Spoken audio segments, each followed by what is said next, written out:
ছাত্র গণ আন্দোলনের সময় গার্মেন্টস কর্মী রুবেলকে হত্যায় সাকিব আল হাসানের বিরুদ্ধে মামলা করা হয়। অনেকেই এই মামলাকে অযৌক্তিক ও ভিত্তিহীন মনে করছেন, এমনকি প্রতিবাদও জানিয়েছেন সাকিবের সতীর্থরা।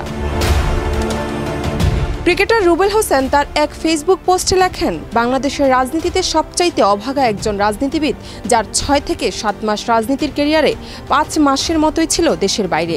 আপনি সংসদ সদস্য হয়ে কিছু পাওয়ার চেয়ে হারিয়েছেন অনেক কিছু।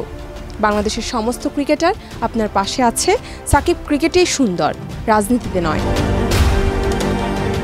আরেক ক্রিকেটার সাব্বির রহমান ফেসবুকে সাকিবকে দেশে ফেরানোর আইনি নোটিশ বিষয়ক খবরের একটি ফটোকার্ড শেয়ার করে লেখেন, সাকিব আল হাসান, যার জন্য বিশ্ব ক্রিকেট বাংলাদেশকে চিনে, শ্রদ্ধা ভালোবাসা থাকবে সবসময়।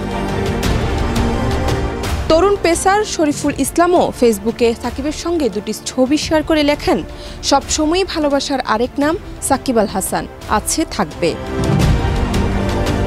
তবে শুধু ক্রিকেটার নয়, সাধারণ মানুষও বলছেন সাকিবকে হয়রানি করতেই ফাঁসানো হয়েছে এই মামলায়। ডেস্ক রিপোর্ট, দেশ রূপান্তর।